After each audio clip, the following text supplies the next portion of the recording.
নমস্কার। যেসব প্রেমিক প্রেমিকা বা স্বামী স্ত্রীর মধ্যে সর্বদা বা সবসময় ঝগড়াঝাটি, অশান্তি বা ঝুট ঝামেলা লেগেই থাকছে, প্রত্যেকটা জায়গাতেই এখন দেখা যায় যে এরকম কথায় কথায় অশান্তি, বনিবনা হচ্ছে না, স্বামী স্ত্রীর মধ্যে কথা ভালোভাবে চলছে না, কেউ কাউকে মান্যতাও দিচ্ছে না।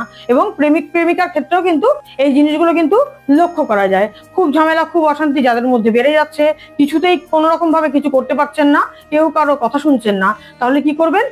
আজকের এই উপায়তে কিন্তু আপনার জীবনে সব ধরনের অশান্তি কিন্তু সমাপ্ত হয়ে যাবে। এই টেকনিক করার পরে কিন্তু প্রেমিক প্রেমিকার ক্ষেত্রে বিবাহে পরিণত হবে।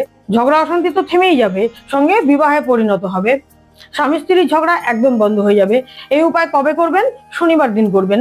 শনিবার দিন 12টা তেঁতুল বীজ নেবেন, নিয়ে অশ্বত্থ গাছের মাটির নিচে পুঁতে দেবেন। মানে অশ্বত্থ গাছ তার নিচে যে মাটি রয়েছে ওই মাটির মধ্যে কিন্তু পুঁতে দেবেন। এই উপায় করলেই আপনার সংসার জীবন আবার সুখের হয়ে যাবে। কোনো রকম ঝুট ঝামেলা অশান্তি একদমই থাকবে না। নমস্কার। ওম নমঃ শিবায়।